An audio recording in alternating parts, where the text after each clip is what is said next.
This all isn't suspicious at all. Hello everyone, welcome to After Action Report, your numbers recap show for all Sparta matches to keep you caught up on all the action. I'm your host Megs, and today we're going to be looking at all the matches from this past week. But before we do that, make sure that you have hit the like button on this video and that you are subscribed to the Call to Action podcast channel here, and that you have that notification bell hit so that you are made aware of every time we drop a new video on this channel. Schmobates has made its return, so you don't even miss any of those episodes, so make sure that you are catching those as soon as they become live. So as for the matches we saw this week, we saw the launching off of the Star Wars tournament with Nikki facing off against Ross Arsenault. Then, my apologies from last week, we actually were not done with the round one of the singles tournament. We had one more matchup this week, Mike Kalinowski facing off against Paul Walter Hauser. And in the first definitive upset, saw Ben Bateman facing off against Paige Betty. So as you may have noticed from the lineup of competitors inside of this week, we had a usual suspects member in each and every match of this week. They were able to come away with 2 out of the 3 matchups this week. So we're going to be looking at all of those, as well as after we talk about the Mike Kalinowski and Paul Walter Hauser match, which is the official final match of round one, we are going to do a brief breakdown of a graphic that I posted earlier this weekend that shows all of the round one winners and categorizes them and sorts them based on various metrics. So you don't want to miss out on that. But without further ado, let's jump into the first match of this week, where we saw Nikki Demolanta face off against Ross the Arsenault.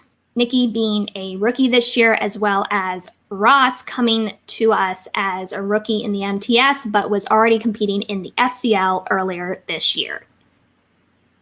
Coming out of round one, they are tied at 10, both of them getting the perfect round, however, neither of them being able to capitalize on the bonus question. As Nikki has a record inside of the MTS, she has the option and defers to Ross, who spins spinner's choice on his first spin and takes the Last Jedi. He's able to come away with 9 out of 10 points, checking down a multiple choice once, but not giving away any steal opportunities. We see Nikki take The Force Awakens on her first spin. She's able to come away with 7 out of 10 points, checks down a multiple choice twice, misses one of those questions, and that is stolen for 1 point by Ross. So we see that Ross is able to gain 3 points to be up by 3, 20-17 going into the next round, where we see Nikki is able to hit a 2 and 3 pointer in Creatures and Alien Races and Revenge of the Sith, respectively. That bounces it over to Ross to hit his 2 and 3 pointer in Planets and Locations and Jedi Order. Back over to Nikki, who hits a 5 pointer in Who Said It. That leaves in the hands of Ross with a 5 pointer in Solo. He unfortunately does miss that question, which gives Nikki the win with a final score of 27-25.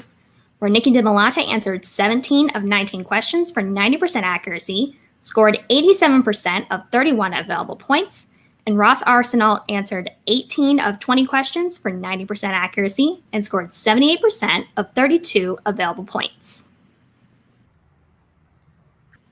So we see 2 more competitors in a very stacked and a very strong Star Wars division that has grown exponentially throughout this season, showing what they're made of.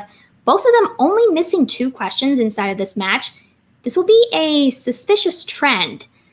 Prediction, potentially, moving forward into the rest of this tournament. But, again, only 2 questions missed amongst both of them. However, the point value of those questions were the deciding factor inside of this match. We will, unfortunately, not see Ross during the rest of this season that we know of. However, we will see Nikki progressing on in this tournament to face either Alex or Molly Damon inside of the second round. So let's go ahead and move into our next match, which, again, is the final match of round one. Let's see what happened. How could I possibly forget about the matchup between Mike the Killer Kalinowski and the Stingray Paul Walter Hauser? Coming out of round one, we see that Hauser is up by 1 point, 9-8. Both of them getting the perfect round, but Paul Walter Hauser being the only one to come away with the bonus question. Coming into round 2, Hauser defers to Mike, who decides to take the 1980s on his first spin. He comes away with 5 out of 8 points, checking down a multiple choice twice, misses one of those questions and has it stolen for 1 point.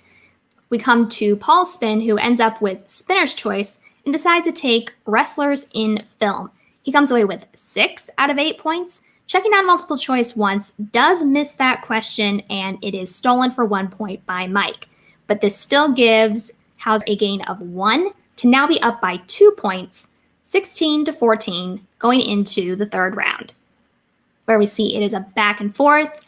Mike hitting a 2-pointer in scores and soundtracks, over to Paul, who hits a 2-pointer in Disney, Mike's 3-pointer in 2000s, Paul with a 3-pointer in coming of age, to Mike's final question, a 5-pointer in horror, which he is able to hit, bounces back over to Paul, who misses his 5-pointer in Julia Roberts, which does give Kalinowski the win with a final score of 24-21, where Mike Kalinowski answered 15 of 17 questions for 88% accuracy, scored 86% of 28 available points.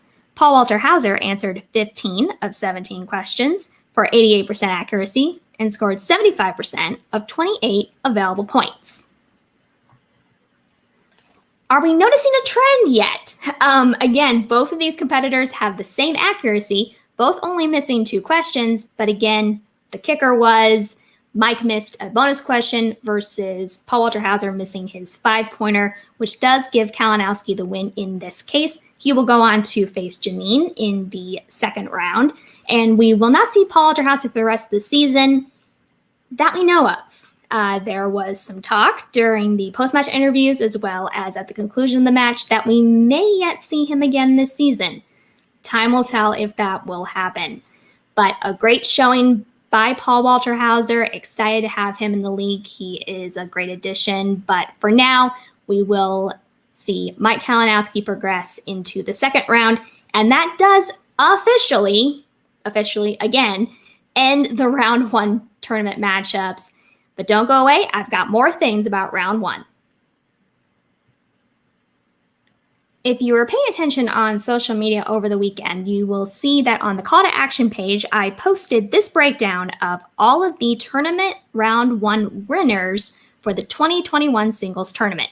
This breaks down all the winners and categorizes them by different sorting applications, and also talks about comparing season 8 versus season 7's round 1 of the singles tournament. So looking here on the left side, there is all of the round 1 winners with a breakdown of their scores, and they are sorted by their match accuracy. Looking over on the right side, it's a little bit obscured there, apologies, but they are also sorted by potential points earned. So you see there's a little bit of a change in the order when you look at accuracy versus potential points earned. Looking at the bottom left of the bracket, looking on the left side here, we are looking at round 2, looking at the attempts and the correct attempts for 2 points and multiple choice, with preference attempting to answer for 2 points as opposed to checking down to multiple choice, and the overall accuracy within that round being taken into account. So looking at the middle of the graphic here, we have the combination of round 1 and round 2 scores that does not include steals. So trying to boil these competitors down to their lowest common denominators. Everybody gets the same number of questions inside of round 1, same amount of questions in round 2. So what is the total amount of points that they are able to get inside of those 2 rounds to show how they compare to each other? Again, with the highest being there at the top down to the lowest number. Over on the right side, we are looking at the round 3 performances, and this gives preference to competitors that were asked all 3 questions and were able to answer all 3 questions inside of round 3. So competitors like Collins and Merle, who had TKOs, they are at the bottom of this because, again, they did not have to answer any questions in round 3. However, Griffey Nooms and Josh Horowitz, for instance, they're at the top. They did have to answer all 3 of their round 3 questions. And preference was given if there was the same amount of questions answered correctly to overall accuracy of the competitor. Looking back at the top left, if you will look at the left side, number 8, Ben Bateman, there is a +1 there. Just to explain what that is, he had to go into overtime in his match. So that is the number of points that he earned inside of overtime to bring up his total score. So just to make sure you guys are all clear on that. So looking at the round 1 matchups of this season overall, there at the top, average round 1 was 7.1, average of round 2 was 5.8, the averages of rounds 1 and 2, not including steals, was 12.8, and the average score after 2 rounds, which does include steals, was 13.9. If we look at the average total score, that was 20.4, and the average accuracy is 87%, average potential points earned is 81.5%. And the total number of knockouts in this first round of matches was 2. So how does this season compare to last season? So looking at last season, there were a total of 5 knockouts as opposed to this season only having 2. There was a less than 1 point difference in the scores in the first 2 rounds. However, if you look at the total score of the matches, we saw that this season saw a almost 3 point increase in total scores or a decrease compared to last season. So the reason for that, if you think about what I said earlier, we had 5 total knockouts in the first round of last year's tournament as opposed to only 2 this season. So by nature, we are seeing more matches in this season going into that 3rd round, which gives more competitors the opportunity to get more points. Thus, we are seeing a higher average total score inside of this season. And if we're looking at round 1 specifically, we saw last season 6 perfect rounds plus the bonus. This season, there were 3 perfect rounds and 2 that were perfect rounds plus the bonus. So only 1 less perfect round. However, with this year, we are seeing less competitors hitting the bonus question as opposed to every time you got a perfect round last season, you also got the bonus question.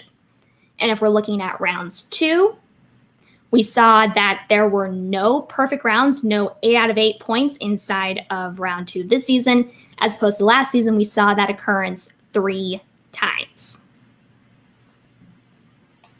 So if you want to check these out in more detail, look at them a little bit closer, be sure to check out Twitter and Facebook on my personal page, as well as on the call to action page specifically for Facebook, and it's also posted on the MTS page.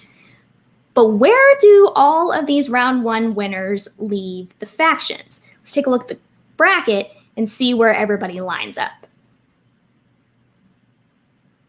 So here is the bracket as of the final results of all the round 1 matches.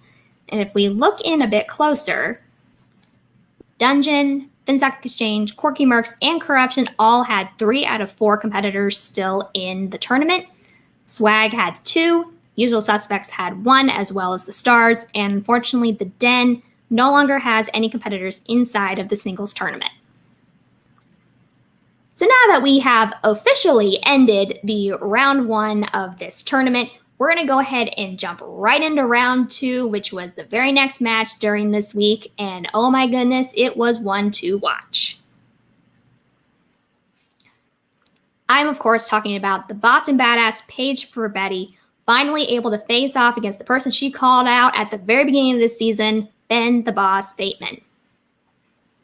Coming out of round 1, we see that these 2 competitors are tied. Neither of them being able to get the perfect round, each coming away with 7 points.